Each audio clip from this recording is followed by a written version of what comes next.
I've been sick, but I'm still doing the video because I love you. Hello, vintage lovers. Sammy D here for another episode of Sammy D TV here on Sammy Davis Vintage. So excited to have you. If this is your first time seeing one of my videos, thanks for being here. If you've been here before, thanks for coming back. I love you all.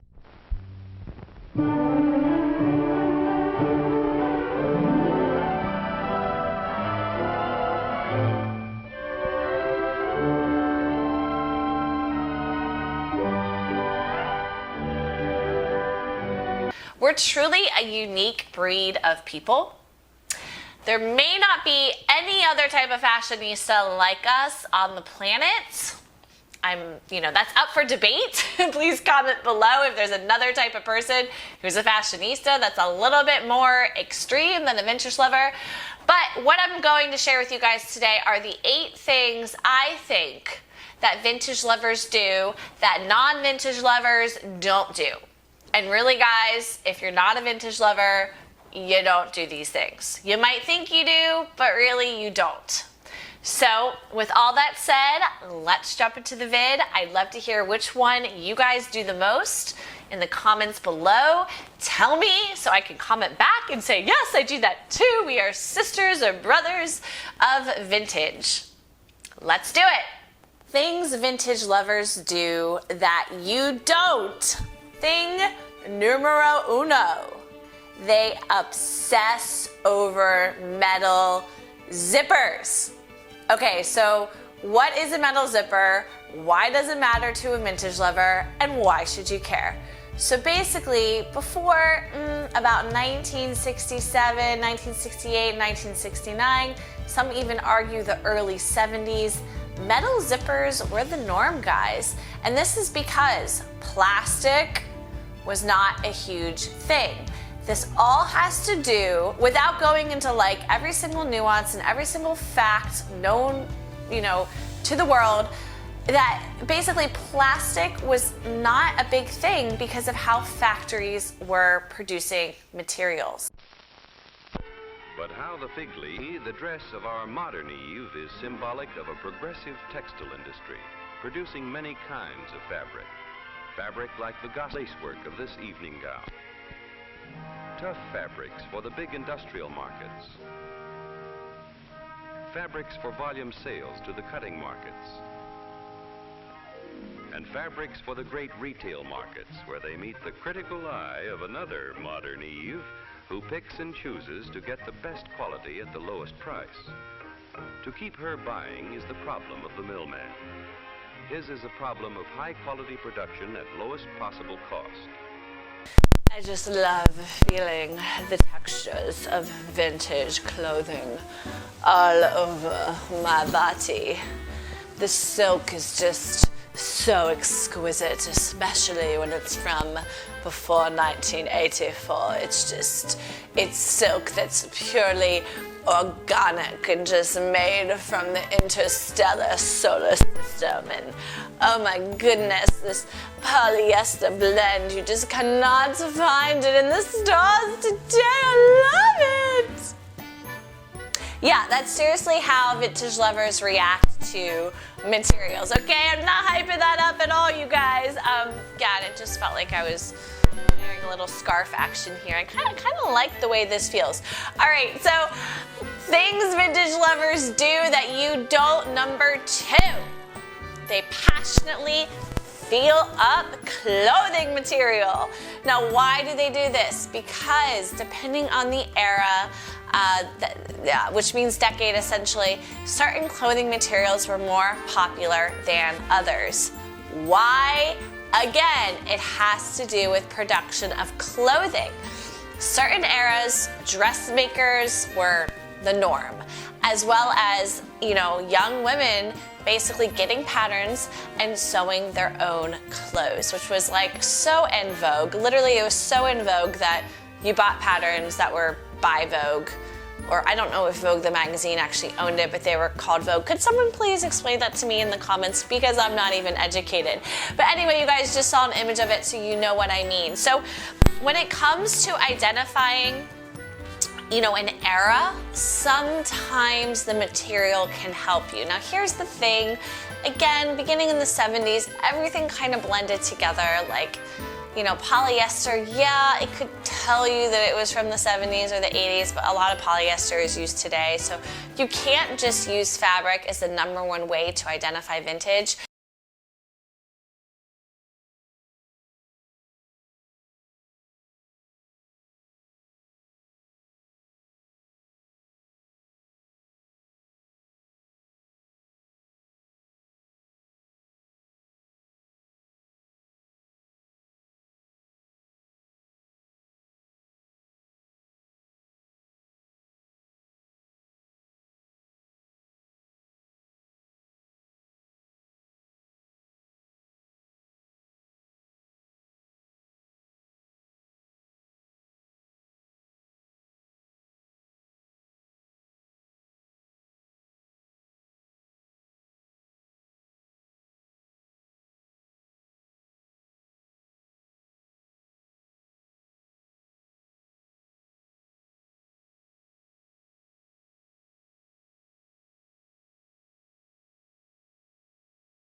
Like, seriously, that Valentino show was so 1870s. Like, what were those designers thinking, calling it avant-garde, futuristic? Like, that is totally from the 19th century.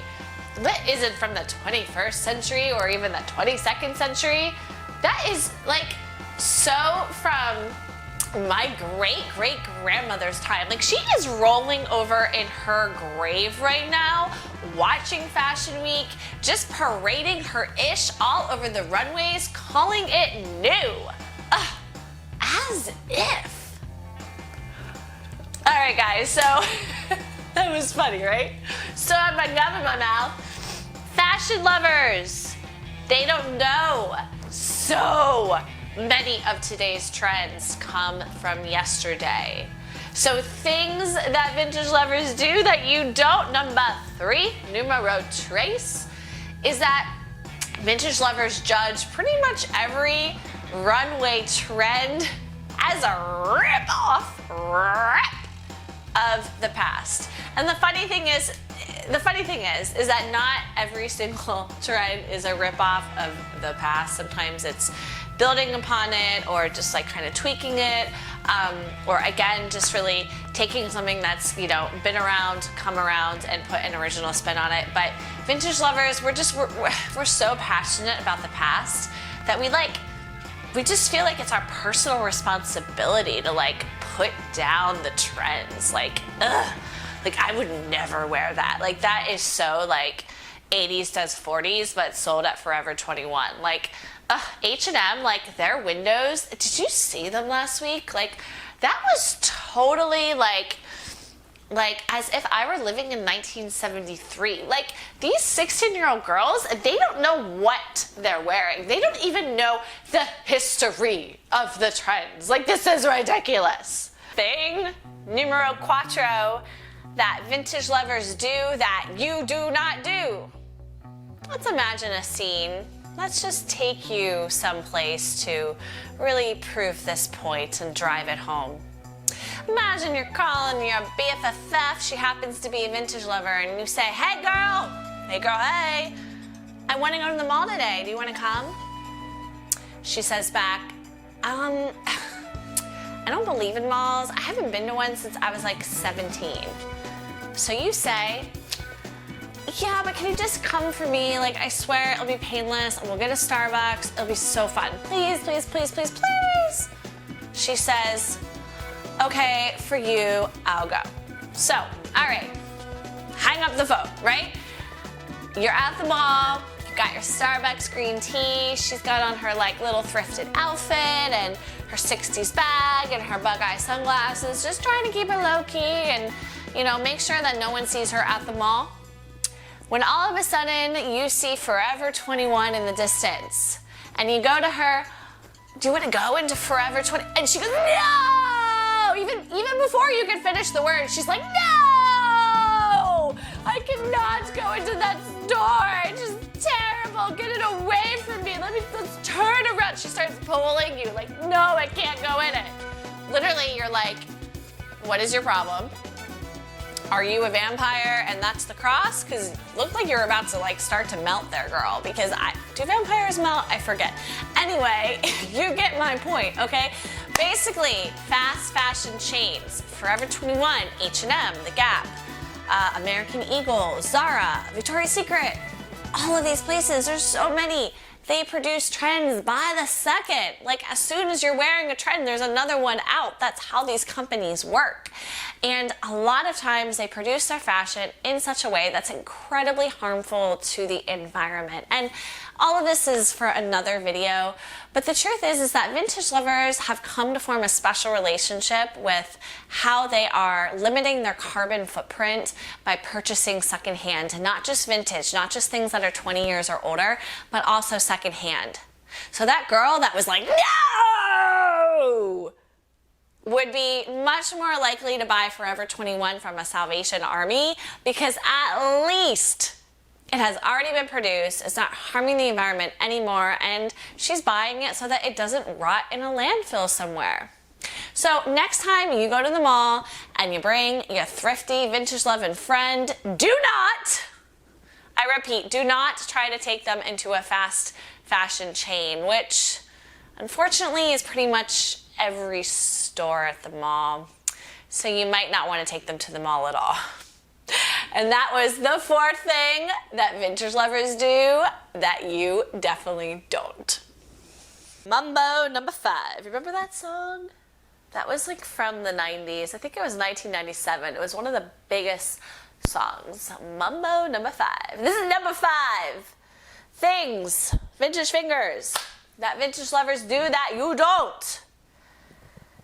They form a special bond with those who are significantly older than them.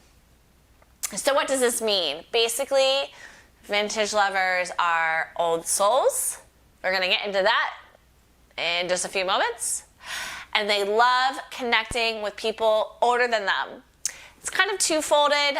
The first fold, if that's even a reference for me to make, the first fold is that they want to hear stories of the past. They want to connect with people who have been in situations and time periods that they can only imagine with their minds.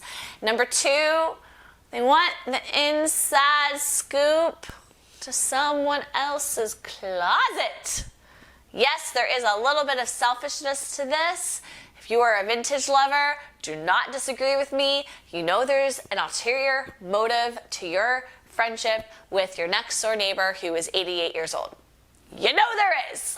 But it's okay because they are happy to share the memories and to share the fashion with you. So if you are a vintage lover and you haven't tapped into this thing that vintage lovers do that others don't, I highly suggest it. It's an incredibly nourishing for the vintage soul activity. All right, guys, we are getting closer to the end of this video. Are you loving it or are you loving it? If you've already identified something that you love and can relate to, don't forget to comment below. So, with that said, we are number 6. The number 6 thing that vintage lovers do that you don't. Gosh, how many times can I say that in this video? They are an old soul. They are just such an old soul. Okay, what is an old soul? Basically, you just feel like you've lived another era and you have a relationship with people and things and objects and places that just seem really special. I mean, why do I love wearing 1960s garments like I am right now? Except I think this is from the early 70s, but that's besides the point.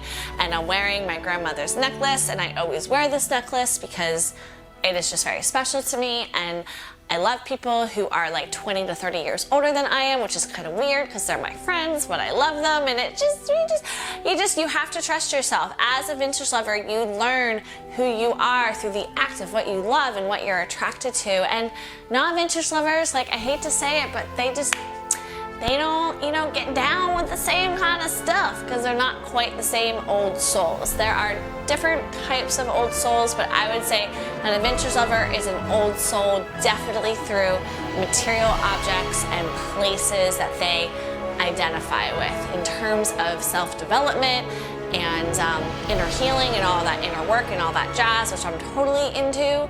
That's a whole other video. I wouldn't say that vintage lovers necessarily are ahead of the times, if that's even a way to say it.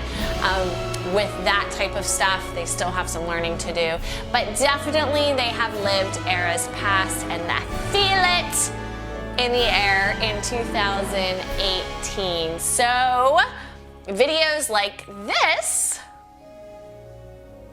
really speak to vintage lovers' hearts, and we can just sit and watch them all day long because we're just like, this is so beautiful and I relate and I wish that I could have been there in that scene. So that is number 6, things that vintage lovers do, or rather things that vintage lovers feel that you probably don't. Number 7, lucky number 7, things that vintage lovers do that you probably don't. Okay, so this one is up for argument because I would say that non-vintage lovers do these things, but let's think of it as an extreme. We love digging through our relatives' closets. Think our mothers, our aunts, our great aunts, our grandmothers, our stepmothers, our step-grandmothers, our step-great-grandmothers, people not related to us that we say are our family so that we can root through their closets. Yeah, we've already been there, but basically we have a very special relationship to, how do I put it?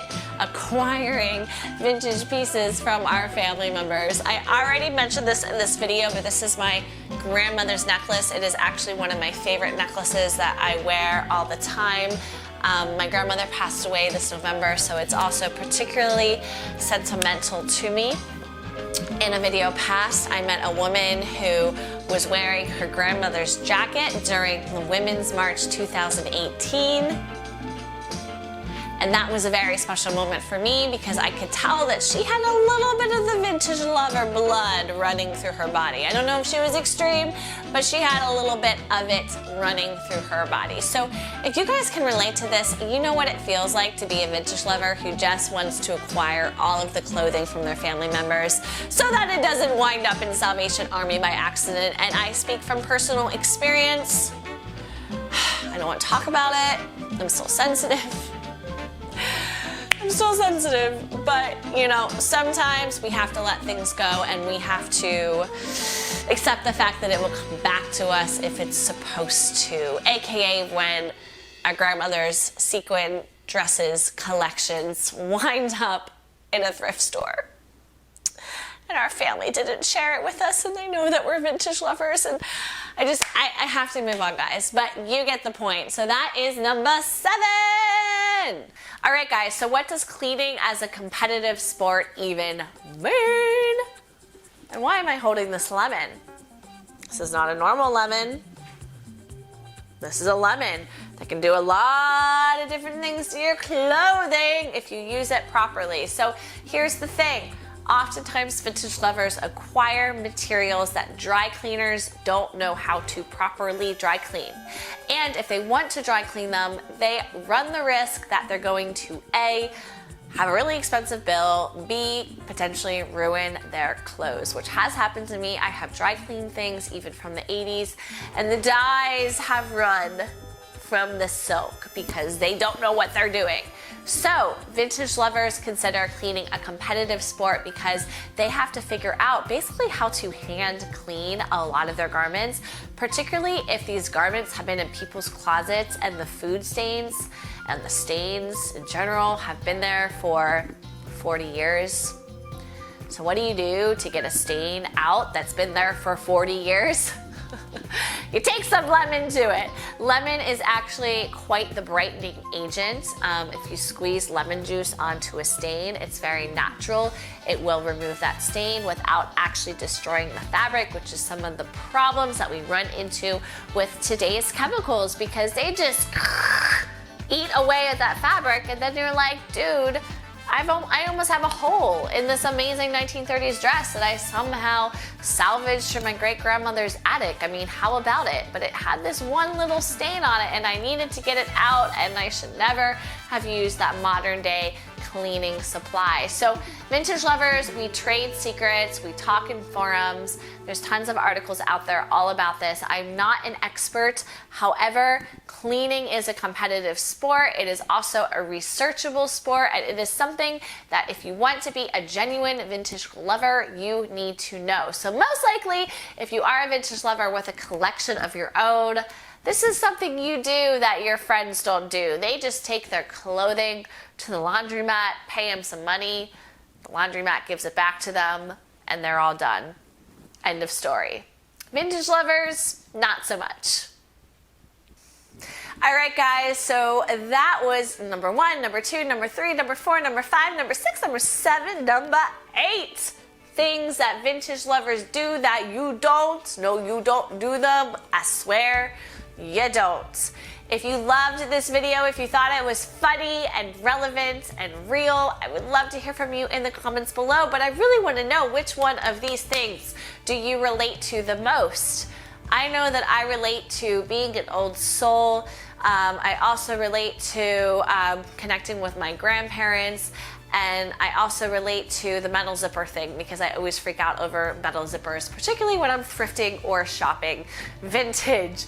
Guys, it has been so much fun producing this video.